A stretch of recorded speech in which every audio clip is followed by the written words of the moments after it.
الله أكبر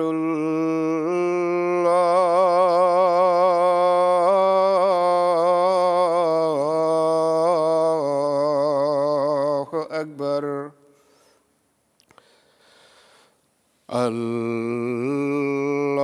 الله أكبر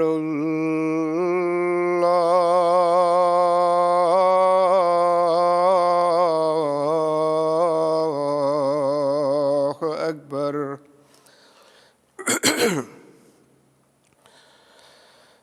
أشهد أن لا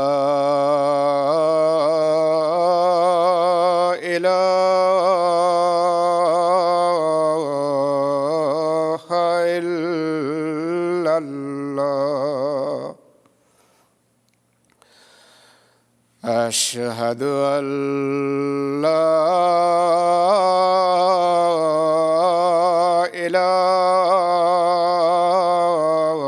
إله إلا الله أشهد أن محمدًا رسول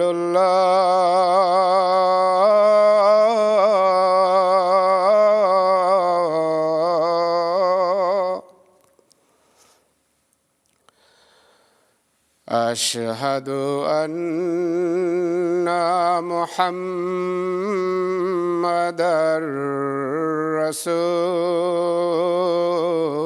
رسول الله حي على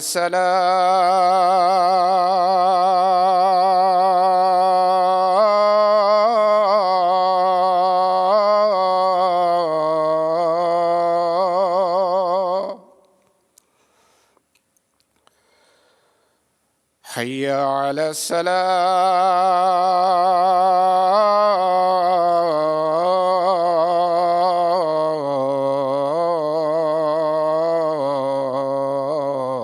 الصلاة حي على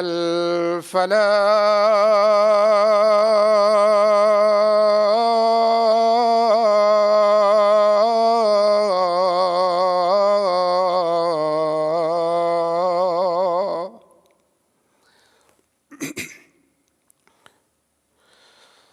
حي على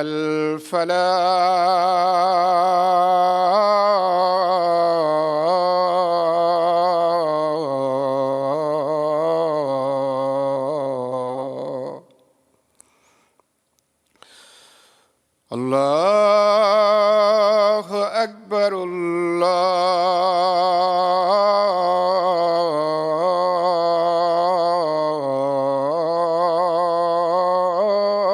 الله أكبر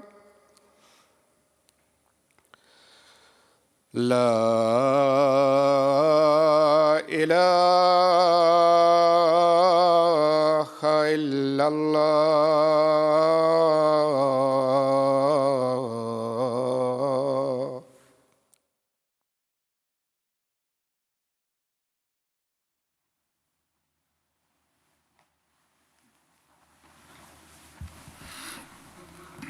السلام علیکم ورحمۃ اللہ۔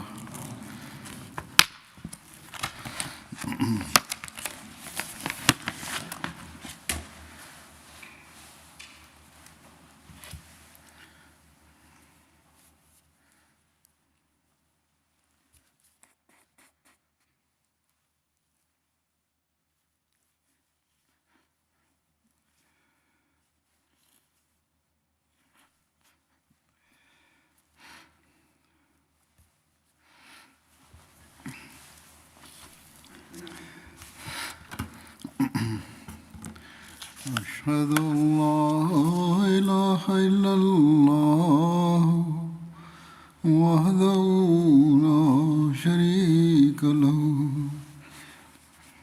وأشهد أن محمدًا عبده ورسوله أما بعد فأعوذ بالله من الشيطان الرجيم بسم الله الرحمن الرحمن الرحيم الحمد لله رب العالمين الرحمن الرحيم مالك يوم الدين إياك نعبد وإياك نستعين اهدنا الصراط المستقيم صراط الذين أنعمت عليهم غير المغضوب عليهم ولا الضالين.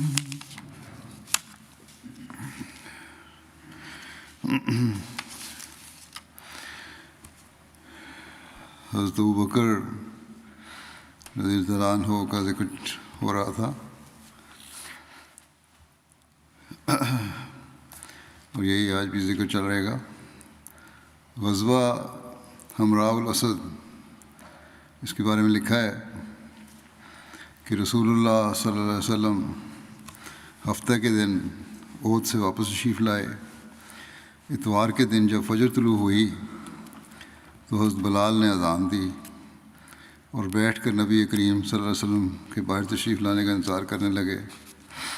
اتنے میں حضرت عبداللہ بن عمر بن عوف مزنی نبی کریم صلی اللہ علیہ وسلم کو تلاش کرتے ہوئے آئے.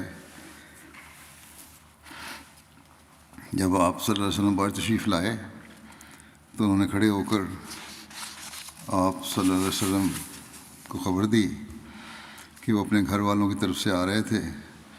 جب وہ ملل میں تھے تو قریش نے وہاں پڑاؤ ڈالا ہوا تھا. ملل مکے کے راستے میں مدینہ سے 28 میل کے فاصلے پر ایک مقام کا نام ہے. اور انہوں نے ابو سفیان اور اس کے ساتھیوں کو یہ کہتے ہوئے سنا کہ تم لوگوں نے تو کچھ نہیں کیا، تم لوگوں نے انہیں نقصان پہنچایا، یعنی مسلمانوں کو نقصان پہنچایا اور تکلیف پہنچائی، اور پھر تم نے انہیں چھوڑ دیا اور تباہ نہیں کیا. ان میں کئی ایسے بڑے بڑے لوگ باقی ہیں. کفار نے کہا کہ ان مسلمانوں میں کئی ایسے بڑے بڑے لوگ باقی ہیں جو تمہارے مقابلے کے لیے اکٹھے ہوں گے، بس واپس چلو تاکہ ہم ان لوگوں کو جڑ سے اکھیڑ دیں جو ان میں باقی رہ گئے ہیں. صفوان بن امیہ اس بات سے انہیں روکنے لگا، یعنی کافروں میں وہ بیٹھا تھا، وہ انہیں روکنے لگا اور کہنے لگا کہ اے میری قوم، ایسا نہ کرنا، کیونکہ وہ لوگ جنگ لڑ چکے ہیں اور مجھے خوف ہے کہ جو لوگ جنگ میں آنے سے رہ گئے تھے اور وہ بھی تمہارے مقابلے میں ان کے ساتھ جمع ہو جائیں گے. تم واپس چلو کیونکہ فتح تو تمہاری ہی ہے، کیونکہ مجھے خوف ہے کہ اگر تم واپس گئے تو تم شکست کھا جاؤ گے. اس پر رسول اللہ صلی اللہ علیہ وسلم نے حضرت ابوبکر اور حضرت عمر کو بلایا اور ان کو اس مزنی صحابی کی بات بتائی. تو ان دونوں نے عرض کیا کہ یا رسول اللہ صلی اللہ علیہ وسلم، دشمن کی طرف چلیں تاکہ وہ ہمارے بچوں پر حملہ آور نہ ہوں. جب رسول اللہ صلی اللہ علیہ وسلم صبح کی نماز سے فارغ ہوئے تو آپ نے لوگوں کو بلوایا اور آپ صلی اللہ علیہ وسلم نے حضرت بلال سے فرمایا کہ وہ یہ اعلان کریں کہ رسول اللہ تمہیں حکم دے رہے ہیں کہ دشمن کے لیے نکلو. اور ہمارے ساتھ وہی نکلے جو گزشتہ روز لڑائی میں شامل تھا، یعنی احد کی لڑائی میں شامل تھا. حضور صلی اللہ علیہ وسلم نے اپنا جھنڈا منگوایا جو کہ گزشتہ روز سے بندھا ہوا تھا، اس کو ابھی تک کھولا نہیں گیا تھا. آپ صلی اللہ علیہ وسلم نے یہ جھنڈا حضرت علی کو دے دیا، اور یہ بھی بیان کیا جاتا ہے کہ حضرت ابوبکر کو دیا تھا. بہرحال مسلمانوں کا یہ قافلہ جب مدینہ سے 8 میل کے فاصلے پر حمراء الاسد پہنچا تو مشرکین کو خوف محسوس ہوا اور مدینہ کی طرف لوٹنے کا ارادہ ترک کر کے وہ واپس مکہ روانہ ہو گئے. غزوہ بنو نذیر یہ 4 ہجری میں تھا. حضرت صلی اللہ علیہ وسلم صحابہ کی ایک مختصر جماعت کے ساتھ بنو نذیر کے یہاں تشریف لے گئے. اس بارے میں مختلف روایات ملتی ہیں کہ آپ صلی اللہ علیہ وسلم وہاں کیوں تشریف لے کر گئے تھے. چنانچہ ایک روایت کے مطابق آپ صلی اللہ علیہ وسلم کے پاس بنو عامر کے 2 مقتولوں کی دیت وصول کرنے کے لیے گئے تھے۔ آپ صلی اللہ علیہ وسلم کے ساتھ 10 کے قریب صحابہ تھے، جن میں حضرت ابوبکر، حضرت عمر اور حضرت علی بھی تھے۔ حضرت صلی اللہ علیہ وسلم نے وہاں پہنچ کر ان سے رقم کی بات کی تو یہودیوں نے کہا کہ ہاں اے ابو القاسم، آپ پہلے کھانا کھا لیجئے پھر آپ کے کام کی طرف آتے ہیں۔ اس وقت حضرت صلی اللہ علیہ وسلم ایک دیوار کے ساتھ بیٹھے ہوئے تھے۔ یہودیوں نے آپس میں سازش کی اور کہنے لگے کہ اس شخص یعنی حضرت صلی اللہ علیہ وسلم کو ختم کرنے کے لیے تمہیں اس سے بہتر موقع نہیں ملے گا، اس لیے بتاؤ کون ہے جو اس مکان پر چڑھ کر ایک بڑا پتھر ان کے اوپر گرا دے تاکہ ہمیں ان سے نجات مل جائے۔ اس پر یہودیوں کے ایک سردار عمر بن جہاش نے اس کی حامی بھری اور کہا کہ میں اس کام کے لیے تیار ہوں، مگر اسی وقت سلام بن مشکم نامی ایک دوسرے یہودی سردار نے اس ارادے کی مخالفت کی اور کہا یہ حرکت ہرگز مت کرنا، خدا کی قسم تم جو کچھ سوچ رہے ہو اس کی انہیں ضرور خبر مل جائے گی، یہ بات بدعہدی کی ہے جبکہ ہمارے اور ان کے درمیان معاہدہ موجود ہے۔ پھر وہ شخص جب اوپر پہنچ گیا یعنی پتھر گرانے والا تاکہ حضرت صلی اللہ علیہ وسلم پر پتھر گرا دے تو حضرت صلی اللہ علیہ وسلم کے پاس آسمان سے اس سازش کی خبر آئی۔ اللہ تعالیٰ نے آپ کو خبردار کر دیا کہ یہودی کیا کرنے والے ہیں۔ آپ فوراً اپنی جگہ سے اٹھے اور اپنے ساتھیوں کو وہیں بیٹھا چھوڑ کر اس طرح روانہ ہو گئے جیسے آپ کو کوئی کام ہے۔ آپ تیزی کے ساتھ واپس مدینہ تشریف لے گئے۔ رسول اللہ صلی اللہ علیہ وسلم نے مدینہ پہنچنے کے بعد حضرت محمد بن مسلمہ کو بنو نذیر کے پاس بھیجا اور یہ پیغام دیا کہ میرے شہر یعنی مدینہ سے نکل جاؤ، تم لوگ اب میرے شہر میں نہیں رہ سکتے، اور تم نے جو منصوبہ بنایا تھا وہ غداری تھی۔ حضرت صلی اللہ علیہ وسلم نے یہود کو 10 دن کی مہلت دی، لیکن انہوں نے انکار کر دیا اور کہا کہ ہم اپنا وطن ہرگز نہیں چھوڑیں گے۔ اس پیغام پر مسلمان جنگ کی تیاری میں لگ گئے۔ جب تمام مسلمان جمع ہو گئے تو حضرت صلی اللہ علیہ وسلم بنو نذیر کے مقابلے کے لیے نکلے۔ جنگی پرچم حضرت علی نے اٹھایا۔ حضرت صلی اللہ علیہ وسلم نے ان کے قلعوں کا محاصرہ کر لیا اور ان کی مدد کے لیے کوئی بھی نہ آیا۔ رسول اللہ صلی اللہ علیہ وسلم نے بنو نذیر کی طرف لشکر تشریف فرمائی تو عشاء کے وقت رسول کریم صلی اللہ علیہ وسلم اپنے 10 صحابہ کے ساتھ اپنے گھر واپس تشریف لے گئے۔ اس وقت حضرت صلی اللہ علیہ وسلم نے اسلامی لشکر کی کمان ایک روایت کے مطابق حضرت علی کے سپرد فرمائی، جبکہ دوسری روایت کے مطابق یہ سعادت حضرت ابوبکر رضی اللہ عنہ کے حصے میں آئی۔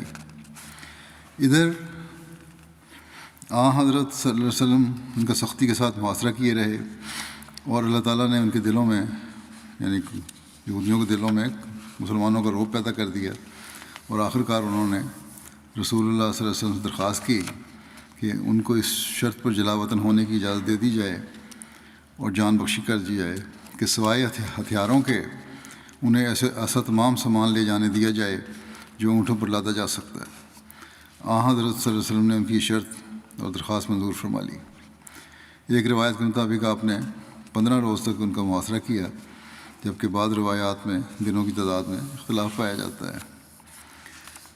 رسول اللہ صلی اللہ علیہ وسلم نے انصار کو اجازت سے غزوہ بنو نذیر سے حاصل ہونے والا سارا جو مال غنیمت تھا وہ مہاجرین میں تقسیم کر دیا تو حضرت ابوبکر نے فرمایا اے انصار کی جماعت، اللہ تمہیں جزائے خیر عطا کرے۔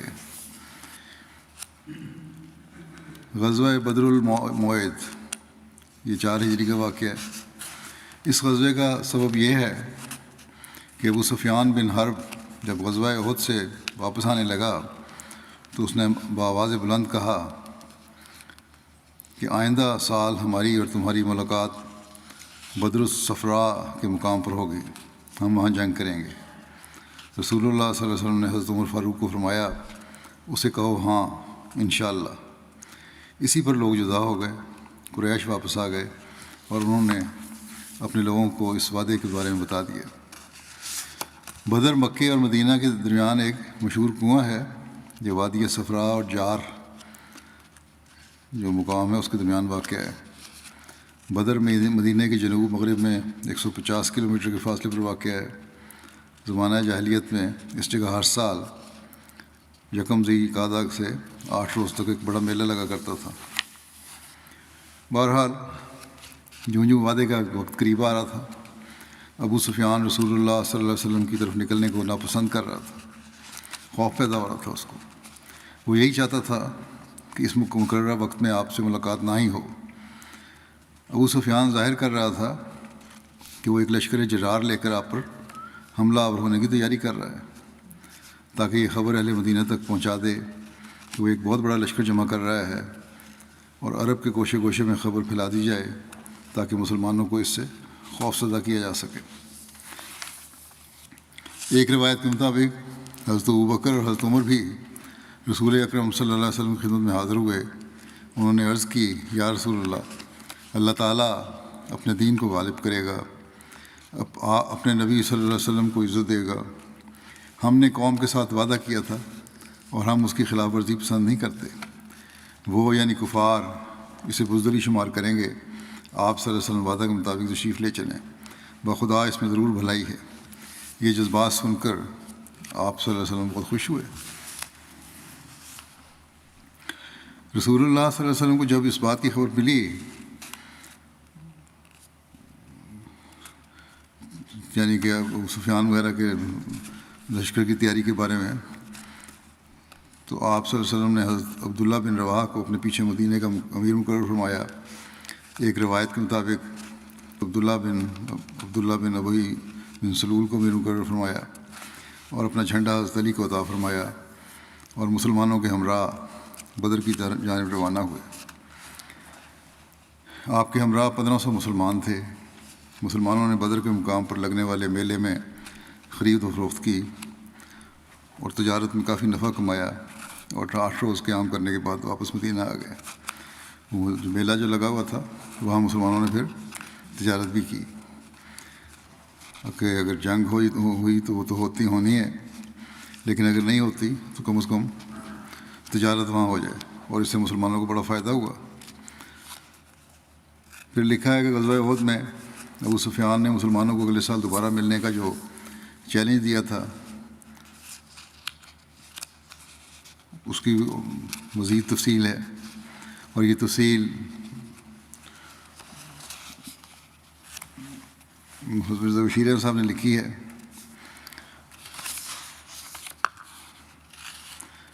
لکھتے ہیں کہ غزوہ احد کے بعد میدان سے لوٹتے ہوئے ابو سفیان نے مسلمانوں کو یہ چیلنج دیا تھا کہ آئندہ سال بدر کے مقام پر ہماری تمہاری جنگ ہوگی، اور حضرت صلی اللہ علیہ وسلم نے اس چیلنج کو قبول کرنے کا اعلان فرمایا تھا۔ اس لیے دوسرے سال یعنی 4 ہجری میں جب شوال کے مہینے کا آخر آیا تو حضرت صلی اللہ علیہ وسلم 1,500 صحابہ کی جماعت کو ساتھ لے کر مدینے سے نکلے، اور آپ نے اپنے پیچھے عبداللہ بن ابی کو امیر مقرر فرمایا۔ دوسری طرف ابو سفیان بن حرب بھی 2000 قریش کے لشکر کے ساتھ مکے سے نکلا، مگر باوجود احد کی فتح اور اتنی بڑی جمعیت کے ساتھ ہونے کے اس کا دل خائف تھا، اور اسلام کی تباہی کے درپے ہونے کے باوجود وہ چاہتا تھا کہ جب تک بہت زیادہ جمعیت کا انتظام نہ ہو جاوے وہ مسلمانوں کے سامنے نہ ہوئے۔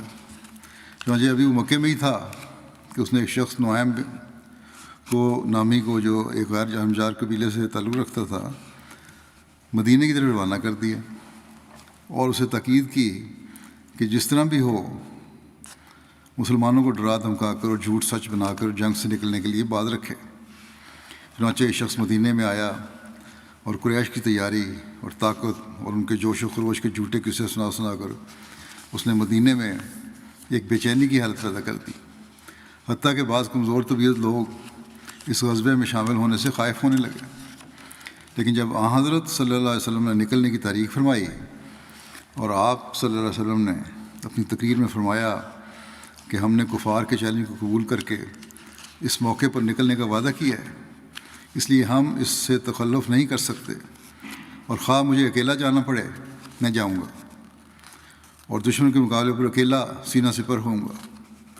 تو لوگوں کا خوف جاتا رہا اور وہ بڑے جوش اور اخلاص کے ساتھ آپ صلی اللہ علیہ وسلم کے ساتھ نکلنے کو تیار ہو گئے۔ بہرحال حضرت صلی اللہ علیہ وسلم 1500 صحابہ کے ساتھ مدینہ سے روانہ ہوئے، اور دوسری طرف ابو سفیان اپنے 2000 سپاہیوں کے ہمراہ مکے سے نکلا۔ لیکن خدائی تصرف کچھ ایسا ہوا کہ مسلمان تو بدر میں اپنے وعدے پر پہنچ گئے، اور قریش کا لشکر تھوڑی دور آ کر پھر مکہ لوٹ گیا۔ اور اس کا قصہ یوں ہوا کہ جب ابو سفیان کو نعیم کی ناکامی کا علم ہوا تو وہ دل میں خائف ہوا اور اپنے لشکر کو یہ تلقین کرتا ہوا راستے سے لوٹا کر واپس لے گیا کہ اس سال قحط بہت ہے اور لوگوں کو تنگی ہے، اس لیے اس وقت لوٹنا ٹھیک نہیں ہے، اس وقت لڑنا ٹھیک نہیں ہے۔ جب کشائش ہوگی تو زیادہ تیاری کے ساتھ مدینے پر حملہ کریں گے۔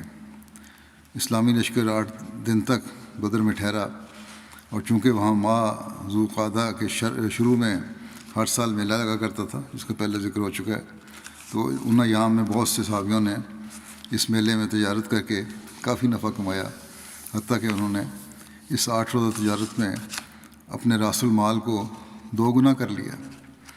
جب میلے کا اختتام ہو گیا اور لشکر قریش نہ آیا تو حضرت صلی اللہ علیہ وسلم بدر سے کوچ کر کے مدینے واپس تشریف لے آئے، اور قریش نے مکے میں واپس پہنچ کر مدینے پر حملے کی تیاریاں شروع کر دیں۔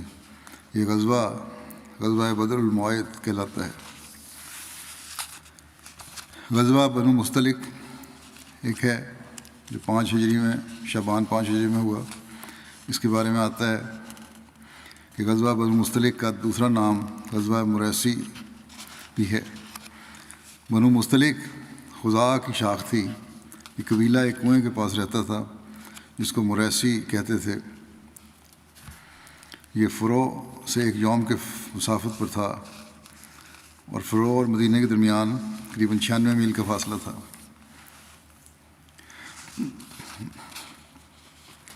علامہ ابن اسحاق کے نزدیک غزوہ بنو مستلق 6 ہجری میں ہوا، جبکہ موسیٰ بن عقبہ کے نزدیک 4 ہجری میں ہوا، اور واقعی کہتا ہے کہ یہ غزوہ شعبان 5 ہجری میں ہوا۔ حضرت مرزا بشیر احمد صاحب نے اس کو 5 ہجری کا ہی لکھا ہے۔ بہرحال جب نبی کریم صلی اللہ علیہ وسلم کو یہ بات پہنچی کہ قبیلہ بنو مستلق نے مسلمانوں پر حملہ کرنے کا ارادہ کیا ہے، تو رسول اللہ صلی اللہ علیہ وسلم نے ان کی طرف شعبان 5 ہجری میں 700 اصحاب کے ساتھ پیش قدمی فرمائی۔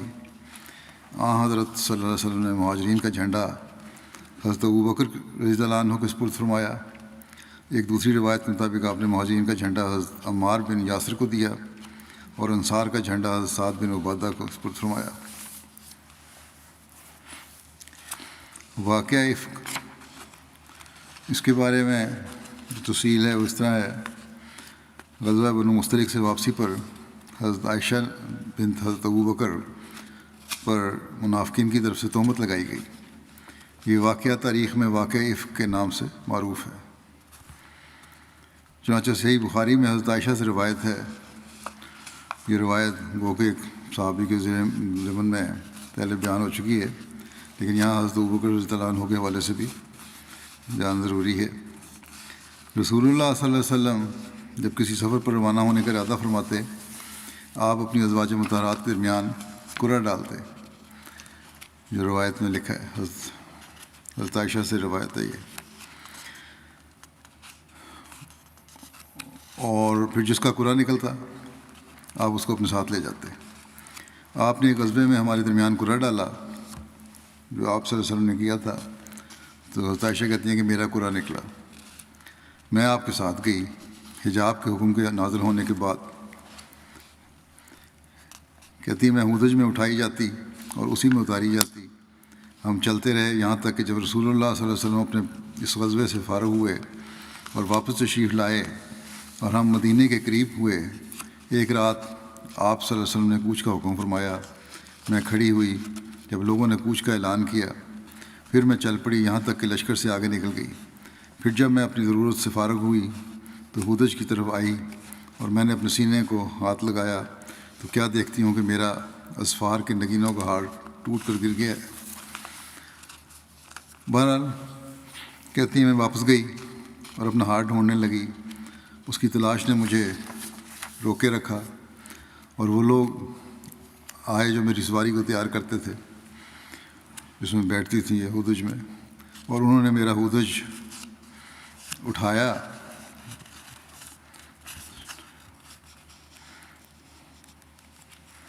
اور اسے میرے اونٹ پر رکھ دیا جس پر میں سوار ہوتی تھی۔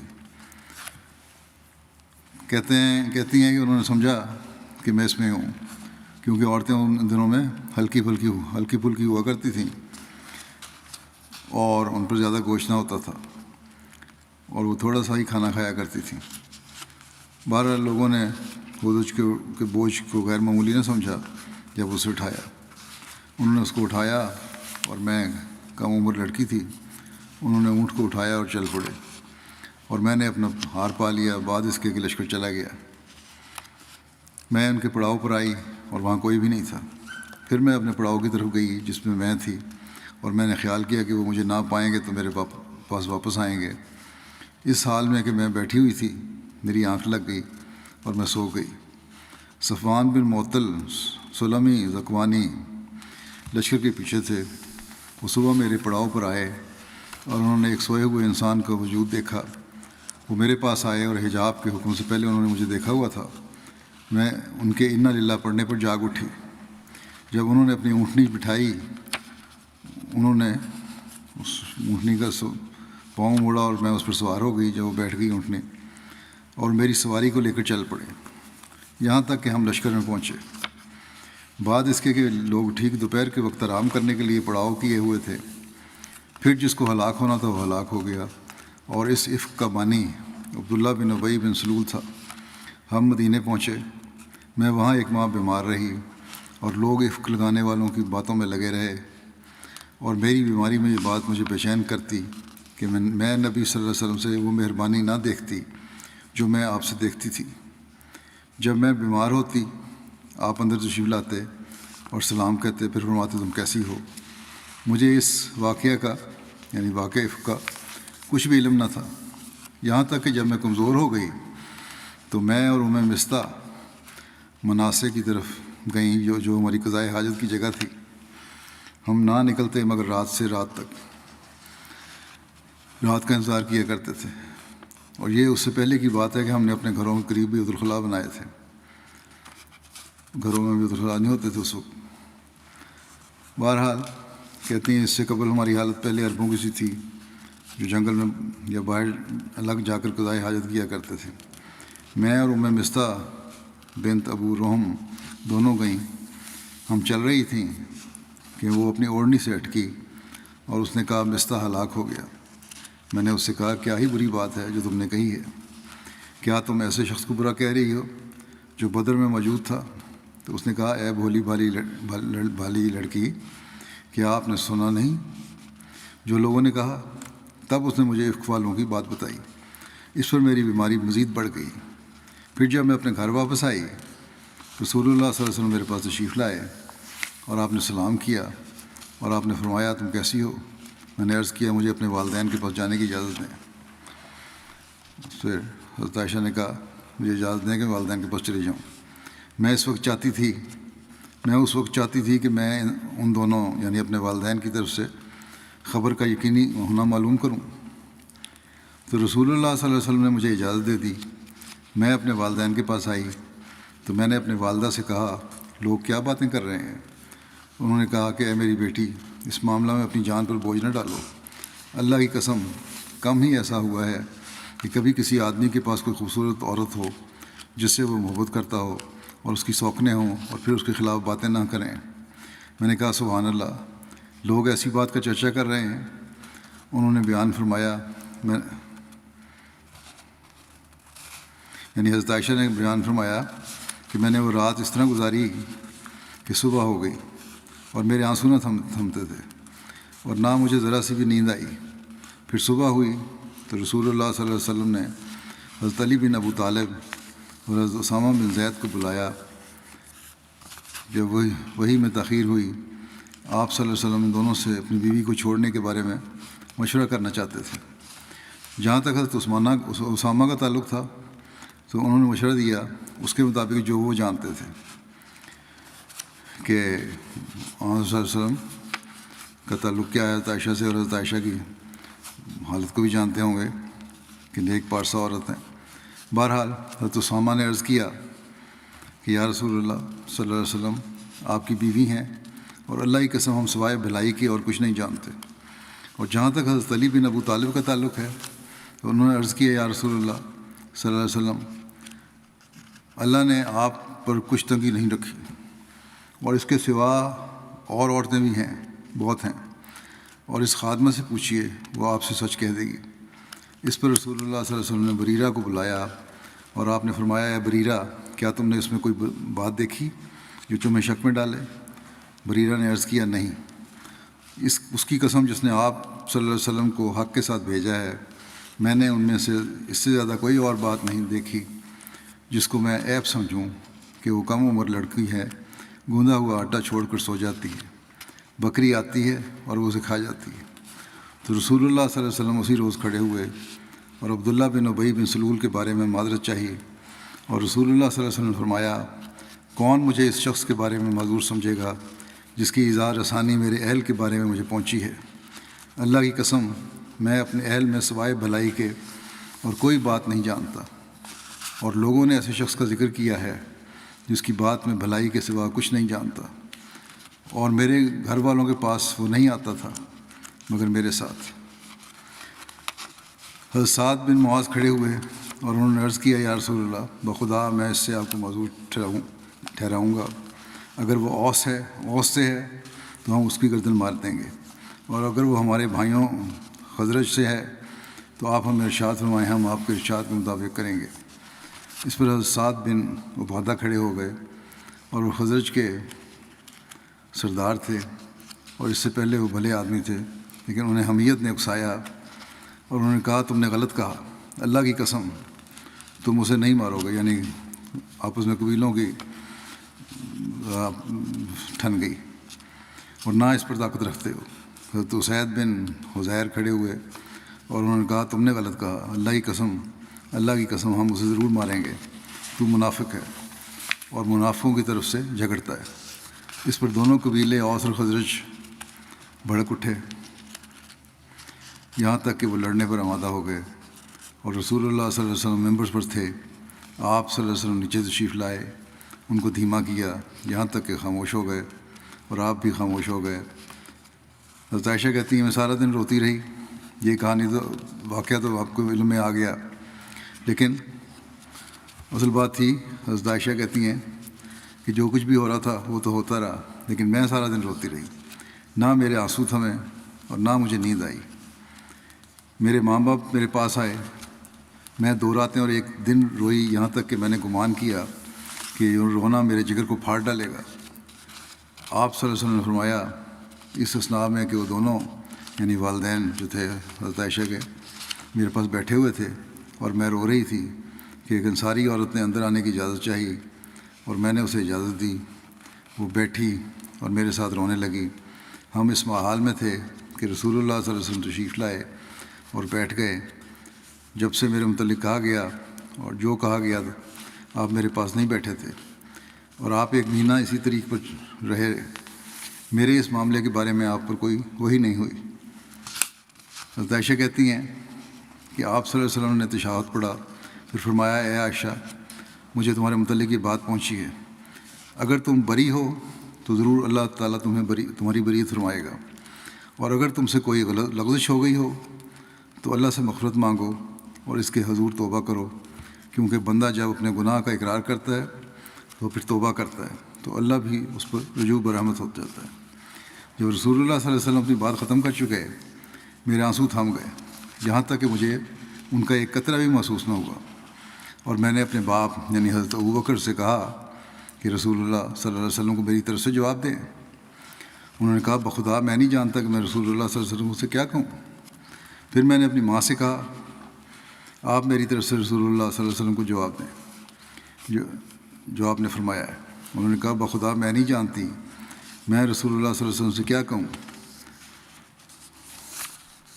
حضرت عائشہ کہتی ہیں میں کم عمر لڑکی تھی، قرآن زیادہ نہیں جانتی تھی، تو میں نے کہا بخدا مجھے معلوم ہو چکا ہے کہ آپ لوگوں نے سنا ہے جو لوگ باتیں کر رہے ہیں، اور آپ کے دلوں میں وہ بیٹھ گئی ہے، اور آپ لوگوں نے اسے درست سمجھ لیا ہے، اور اگر میں آپ لوگوں سے کہوں کہ میں بری ہوں اور اللہ جانتا ہے کہ میں فی الواقعہ بری ہوں، آپ لوگ مجھے اس میں سچا نہیں سمجھیں گے، اور اگر میں آپ کے پاس کسی بات کا اقرار کر لوں اور اللہ جانتا ہے کہ میں بری ہوں تو آپ لوگ مجھے سچا سمجھ لیں گے۔ اللہ کی قسم میں اپنی اور آپ لوگوں کی مثال نہیں پاتی سوائے یوسف کے باپ کے کہ جب انہوں نے کہا تھا فصبر جمیل واللہ المستعان علی ما تصفون، اب اچھی طرح صبر کرنا ہی میرے لیے مناسب ہے، اور جو بات تم بیان کرتے ہو اس کے تدارک کے لیے اللہ ہی سے مدد مانگی جا سکتی ہے اور اس سے مانگی جائے گی۔ پھر میں نے اپنے بستر پر رخ بدل لیا اور میں امید کرتی تھی کہ اللہ تعالیٰ میری بریت ظاہر کرے گا، لیکن بخدا مجھے گمان نہ تھا کہ وہ میرے متعلق وحی نازل کرے گا۔ میں اپنے خیال میں اس سے بہت ادنا تھی کہ میرے معاملے میں قرآن میں بات کی جائے گی، لیکن مجھے امید تھی کہ رسول اللہ صلی اللہ علیہ وسلم نیند میں کوئی رویا دیکھیں گے کہ اللہ مجھے بری قرار دیتا ہے۔ اللہ کی قسم آپ اپنے بیٹھنے کی جگہ سے الگ نہیں ہوئے تھے، اور نہ گھر والوں میں سے کوئی باہر گیا تھا، یہاں تک کہ آپ پر وحی نازل ہوئی اور آپ صلی اللہ علیہ وسلم پر وہ شدت کی کیفیت طاری ہوئی جو وحی کے وقت آپ کو ہوا کرتی تھی، یہاں تک کہ سردی کے دن میں آپ سے پسینہ موتیوں کی طرح ٹپکتا تھا۔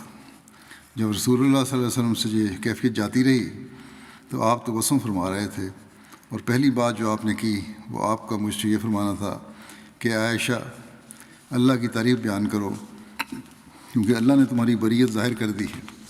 اور میری ماں نے مجھ سے کہا اٹھو رسول اللہ صلی اللہ علیہ وسلم کے پاس جاؤ۔ میں نے کہا نہیں، اللہ کی قسم میں آپ کے پاس نہیں جاؤں گی صلی اللہ علیہ وسلم کے پاس، اور اللہ کے سوا کسی کی حمد نہیں کروں گی۔ تو اللہ تعالیٰ نے نازل فرمایا ان الذین جاؤوا بالافک عصبۃ منکم، ان الذین جاؤوا بالافک عصبۃ منکم، لیکن وہ لوگ جنہوں نے ایک بڑا اتہام باندھا تھا تمہیں میں سے ایک گروہ ہے۔ جب اللہ نے میری بریت میں یہ نازل فرمایا تو حضرت ابوبکر صدیق نے کہا، حضرت عائشہ کے والد حضرت ابوبکر صدیق، انہوں نے کہا، اور وہ مصطح بن اساسہ کو بوجہ اس کے قریبی ہونے کے خرچ دیا کرتے تھے، غریب آدمی تھا تو خرچ دیا کرتے تھے، کہ اللہ کی قسم، حضرت ابوبکر نے کہا کہ اللہ کی قسم میں مصطح کو کبھی خرچ نہیں دوں گا بعد اس کے جو اس نے حضرت عائشہ کے بارے میں کہا ہے۔ تو اللہ تعالیٰ نے نازل فرمایا ولا یأتل اولو الفضل منکم والسعۃ ان یؤتوا اولی القربى والمساکین والمہاجرین فی سبیل اللہ ولیعفوا ولیصفحوا الا تحبون ان یغفر اللہ لکم واللہ غفور الرحیم، واللہ غفور الرحیم۔ اور تم میں سے صاحب فضیلت اور صاحب توفیق اپنے قریبیوں اور مسکینوں اور اللہ کی راہ میں خرچ کرنے والوں کو کچھ نہ دینے کی قسم نہ کھائیں، بس چاہیے کہ وہ معاف کر دیں اور درگزر کریں۔ کیا تم یہ پسند نہیں کرتے کہ اللہ تمہیں بخش دے، اور اللہ بہت بخشنے والا اور بار بار رحم کرنے والا ہے۔ حضرت ابوبکر نے فرمایا کیوں نہیں، اللہ کی قسم میں ضرور پسند کرتا ہوں کہ اللہ مجھے بخش دے۔ تو انہوں نے مصطح کو دوبارہ دینا شروع کر دیا، جو آپ یعنی حضرت ابوبکر خرچ کرتے تھے، وہ خرچ دوبارہ شروع کر دیا۔ اور رسول اللہ صلی اللہ علیہ وسلم حضرت زینب بن جاش سے میرے معاملے کے بارے میں پوچھا کرتے تھے۔ آپ صلی اللہ علیہ وسلم نے فرمایا اے زینب، حضرت عائشہ کہتی ہیں حضرت زینب سے پوچھا کرتے تھے میرے معاملے میں، حضرت عائشہ کے بارے میں۔ تو آپ صلی اللہ علیہ وسلم نے فرمایا ایک زینب کو کہ اے زینب تم کیا جانتی ہو، تمہاری کیا رائے ہے یعنی حضرت عائشہ کے بارے میں؟ تو انہوں نے عرض کیا یا رسول اللہ صلی اللہ علیہ وسلم، میں اپنی شنوائی اور بینائی محفوظ رکھتی ہوں، اللہ کی قسم میں نے ان میں خیر ہی دیکھی ہے۔ آپ نے بیان فرمایا، حضرت عائشہ کہتی ہیں اور یہی زینب وہ تھیں جو میرا مقابلہ کیا کرتی تھیں، اور اللہ نے انہیں پرہیزگاری کی وجہ سے بچا لیا۔ یہ ایک لمبی روایت ہے صحیح بخاری کی۔ حضرت اقدس مسیح موعود علیہ والسلام فرماتے ہیں خدا تعالیٰ نے اپنے اخلاق میں داخل رکھا ہے کہ وہ وعید کی پیش گوئی کو توبہ و استغفار اور دعا اور صدقے سے ٹال دیتا ہے۔ اسی طرح انسان کو بھی اس نے یہی اخلاق سکھائے ہیں، جیسا کہ قرآن شریف اور حدیث سے یہ ثابت ہے کہ حضرت عائشہ رضی اللہ عنہا کی نسبت جو منافقین نے محض خباثت سے خلاف واقعہ تہمت لگائی تھی، اس تذکرے میں بعض سادہ لوگ صحابہ بھی شریک ہو گئے تھے۔ ایک صحابی ایسے تھے کہ وہ حضرت ابوبکر رضی اللہ تعالیٰ عنہ کے گھر سے 2 وقتہ روٹی کھاتے تھے۔ حضرت ابوبکر نے ان کو اس خطاب پر قسم کھائی اور وعید کے طور پر عہد کر لیا کہ میں اس بے جا حرکت کی سزا میں اس کو کبھی روٹی نہیں دوں گا۔ اس پر یہ آیت نازل ہوئی تھی، وَلْيَعْفُوا وَلْيَصْفَحُوا أَلَا تُحِبُّونَ أَن يَغْفِرَ اللَّهُ لَكُمْ وَاللَّهُ غفور الرحیم۔ تب حضرت ابوبکر نے اپنے اس عہد کو توڑ دیا اور بدستور روٹی لگا دی۔ اسی بنا پر اسلامی اخلاق میں یہ داخل ہے، حضرت مسلم فرماتے ہیں اسی بنا پر اسلامی اخلاق میں یہ داخل ہے کہ اگر وعید کے طور پر کوئی عہد کیا جائے تو اس کا توڑنا حسن اخلاق میں داخل ہے۔ مثلا اگر کوئی اپنا خدمتگار کی نسبت قسم کھائے کہ میں اس کو ضرور 50 جوتے ماروں گا، تو اس کی توبہ اور تضرع پر معاف کرنا سنت اسلام ہے تا تخلق بے اخلاق اللہ ہو جائے، مگر وعدے کا تخلف جائز نہیں۔ ترک وعدہ پر باز برس ہوگی مگر ترک وعید پر نہیں۔ یہ ایک علیحدہ مضمون ہے کہ وعدہ کیا اور وعید کیا، وہ پھر پہلے بھی ایک دو بیان ہو چکا ہے۔ بہرحال اب ذکر ہے غزوہ احزاب کا، جو شوال 5 ہجری میں ہوئی۔ قریش مکہ اور مسلمانوں کے مابین یہ تیسرا بڑا معرکہ تھا، جو غزوہ خندق بھی کہلاتا ہے۔ یہ غزوہ شوال 5 ہجری میں ہوا، چونکہ قریش یہود خیبر اور بہت سے گروہ اس میں جتھا بندی کر کے مدینہ منورہ پر چڑھ آئے تھے، اس لیے قرآن کریم میں مذکور نام احزاب سے بھی یہ معرکہ منسوب ہے، یعنی غزوہ احزاب۔ جب رسول اللہ صلی اللہ علیہ وسلم نے یہود کے قبیلہ بنو نذیر کو جلا وطن کر دیا تو خیبر چلے گئے۔ ان کے اشراف اور معززین میں سے چند آدمی مکہ روانہ ہوئے۔ انہوں نے قریش کو اکٹھا کیا اور انہیں رسول اللہ صلی اللہ علیہ وسلم کی مقابلہ کی ترغیب دی۔ ان لوگوں نے قریش سے معاہدہ کیا اور سب نے آپ سے جنگ پر اتفاق کیا، اور اس کے لیے انہوں نے ایک وقت کا وعدہ کر لیا۔ بنو نذیر کے وہ لوگ قریش کے پاس سے نکل کر قبیلہ غطفان اور سلیم کے پاس آئے اور ان سے بھی اس قسم کا معاہدہ کیا، اور پھر وہ لوگ ان کے پاس سے روانہ ہو گئے۔ قریش تیار ہو گئے۔ انہوں نے متفرق قبائل کو اور ان عربوں کو جو ان کے حلیف تھے جمع کیا تو 4000 ہو گئے۔ ابو سفیان بن حرب ان کا سردار تھا۔ راستے میں دیگر قبائل کے لوگ بھی اس لشکر سے ملتے رہے، یوں اس لشکر کی مجموعی تعداد 10,000 ہو گئی۔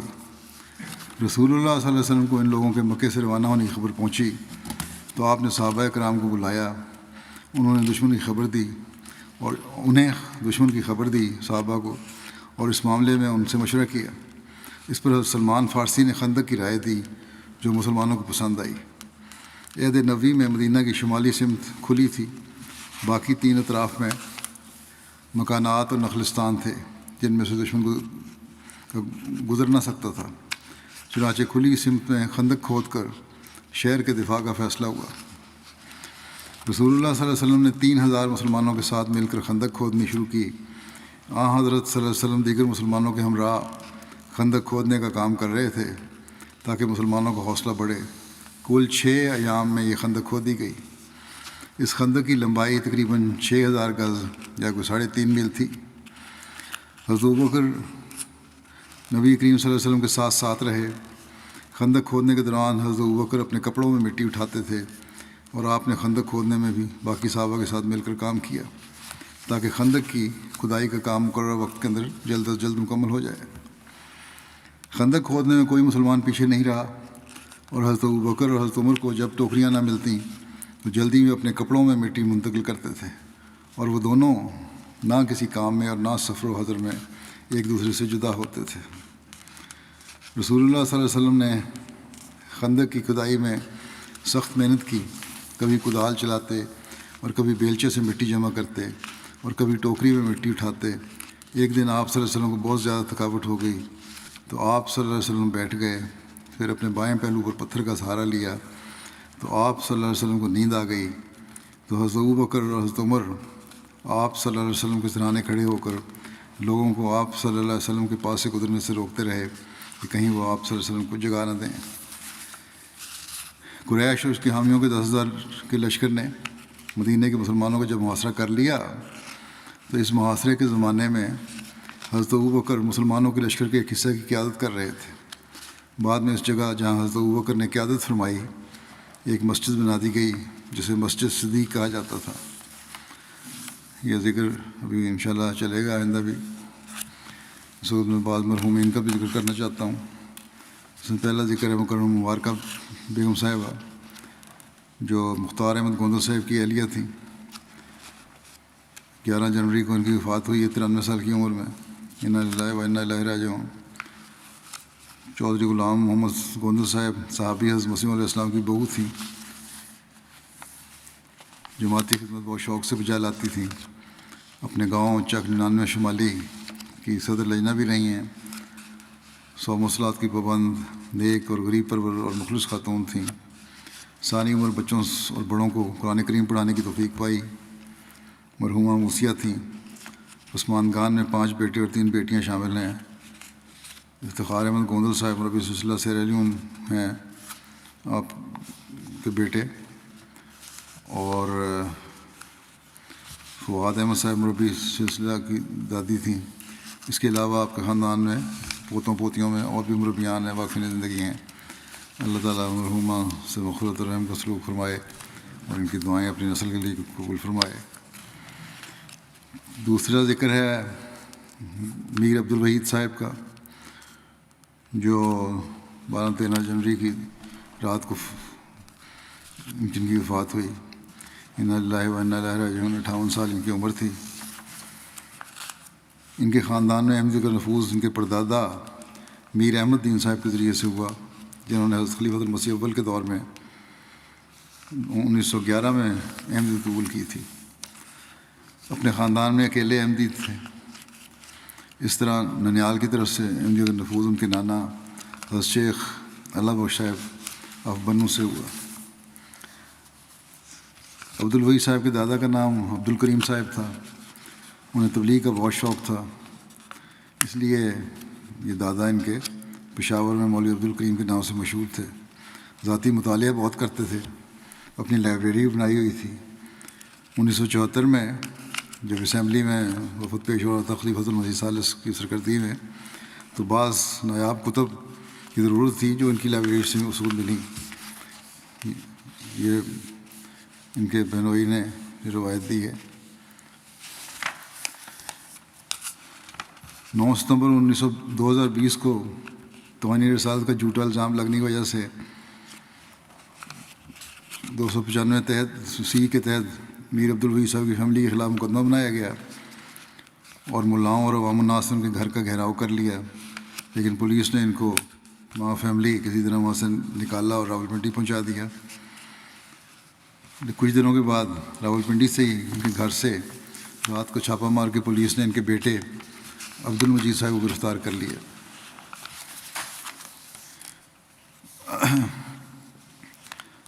اللہ تعالیٰ نے میر عبدالوحید صاحب کو 2 بیٹوں اور 1 بیٹی سے نوازا تھا۔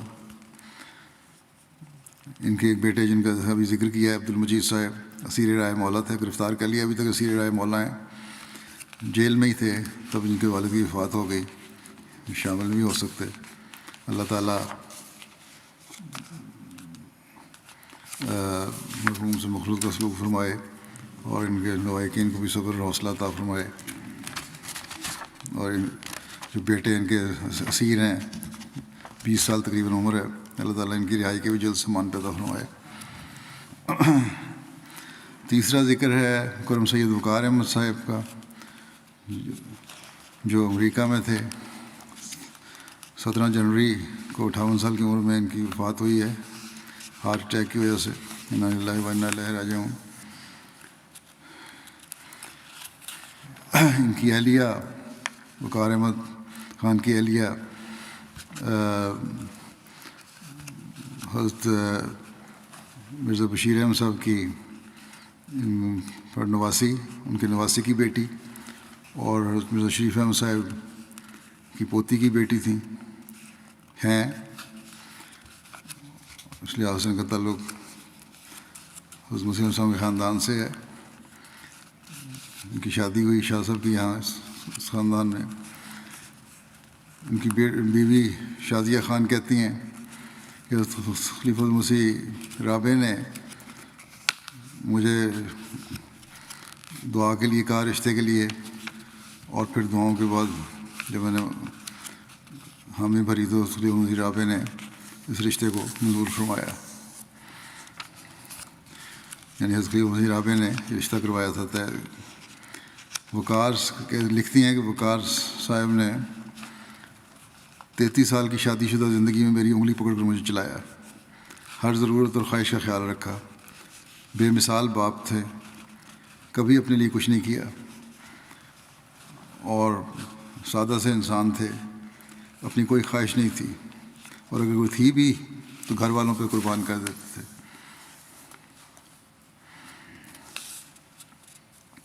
کہتی ہیں کہ میرے لیے سب سے خوبصورت دن وہ تھا جب انہوں نے کسی کو نہایت فخر سے یہ کہا کہ میں مسجد جاتا ہوں اور اپنا عہد دہراتا ہوں، اور میرے لیے اس عہد کو نبھانے سے زیادہ ضروری کچھ نہیں ہے، ہر چیز میں قربان کر سکتا ہوں اس عہد پہ، اور صرف باتیں نہیں ہیں بلکہ میں نے دیکھا ہے، میں جانتا ہوں کہ کڑا امتحان ان پہ آیا تو انہوں نے اس عہد کا پاس کیا، اور دین کو دنیا پر مقدم کرنے کا جو عہد نبھایا تھا اور جو نبھاتے رہے اس کو پورا کیا، اور کسی رشتے کی پرواہ نہیں کی۔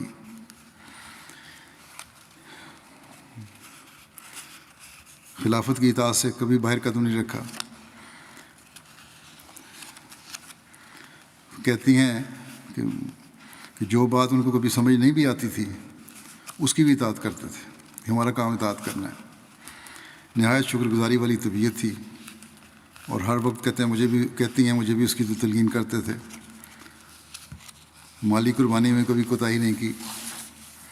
ان کے بیٹے عزیزم سید عادل احمد جو اب مربی سلسلہ ہیں، جامعہ احمدیہ کینیڈا سے انہوں نے شاید پاس کی ہے، وہ کہتے ہیں کہ اللہ تعالیٰ کے فضل سے میرے والد ایک سادہ اور مخلص انسان تھے، کبھی اپنے آپ کی فکر نہیں کی، اور ہمیشہ سب بچوں اور امی کی ضروریات کا خیال رکھا۔ کوئی اچھی چیز اپنے لیے نہیں لیتے تھے، بلکہ کئی دفعہ یاد دہانی کروانی پڑتی تھی کہ اپنے اوپر بھی خرچ کر لیا کریں۔ مربیان اور نظام جماعت کو بہت احترام کیا کرتے تھے۔ ان کے سسر محمود احمد خان صاحب جو حضرت مرزا بشیر احمد صاحب کے نواسے اور نواب مبارکہ بیگم صاحب کے پوتے ہیں، وہ لکھتے ہیں کہ وقار یعنی ان کے داماد ایک نہایت خوش اخلاق اور مہمان نواز انسان تھا۔ کبھی کہتے ہیں میں نے ان کے ماتھے پہ بل نہیں دیکھا، جتنے مرضی مہمان بھی آ جائیں اور جو بھی ہو جائے ان کے ساتھ کوئی بات بھی ہو جائے۔ پھر کہتے ہیں کہ شروع میں یاد ہے مجھے کہ اپنے بیٹے عادل کی عام لاپرواہ زندگی میں جو لاپرواہی ہوتی تھی اس کو بار بار ٹوکا کرتا تھا، لیکن جب عادل نے وقف کیا تو پھر وقار کا رویہ مکمل بدل گیا، اور پھر یہی بچہ ان کو سب سے قریبی بن گیا اور اس کی بہت عزت اور احترام کرنے لگ گئے۔ منیر احمد صاحب سابق امیر جماعت ابوظبی لکھتے ہیں کہ وقار صاحب فیملی کے ساتھ ابوظبی میں ملازمت کے دوران ملازمت کرتے رہے، وہاں اس دوران میں ان کے قریبی گھریلو تعلقات بھی قائم ہوئے۔ ایک پروفیشنل تھے، بینک میں کام کرنے والے بینکر تھے، طبیعت کی سادگی اور ملنساری آپ کے خاص وصف تھا، سلسلہ اور نظام سے گہری وابستگی رکھتے تھے، خلافت کے لیے حد درجہ محبت اور اطاعت کے جذبے سے سرشار تھے۔ کہتے ہیں امریکہ جانے تک اپنی رہائش گاہ کو اپنی جماعتی ضروریات کے لیے بڑی بشاشت سے پیش کیا، جو جمعہ اور دیگر اجتماعات کے لیے کام آتی رہی۔ جماعت کے انٹرنل آڈیٹر کے طور پہ بھی انہیں کام کرنے کی توفیق کی. اسی طرح سید ہاشم اکبر نے بھی لکھا ہے کہ میں نے ان کے ساتھ کام کیا اور ہمیشہ ملنسار اور خدمت خلق کے جذبے سے چار پایا. اللہ تعالیٰ سے مغفرت و رحم کا سلوک فرمائے اور ان کے بچوں کو بھی نیکیاں کرنے کی توفیق عطا فرمائے اور ان کے اپنے بچوں کے لیے دعائیں بھی قبول فرمائے. جنازہ ان کے سب کے جنازہ میں نمازوں کے بعد پڑھاؤں گا انشاءاللہ.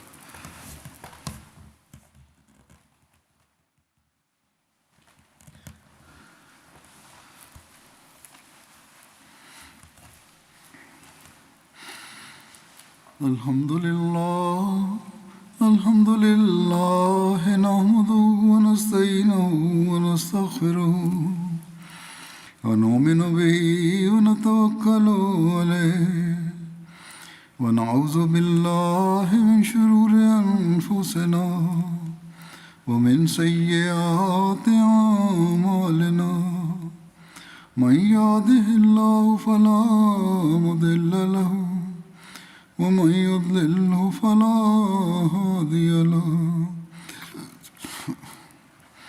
ونشهد أن لا إله إلا الله ونشهد أن محمدا عبده ورسوله.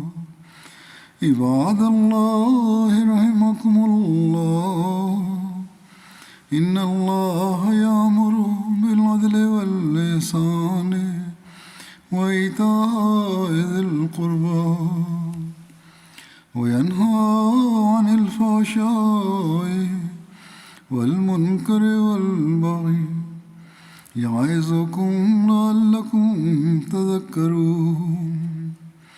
اذكروا الله يذكركم وادعوه يستجب لكم ولذكر الله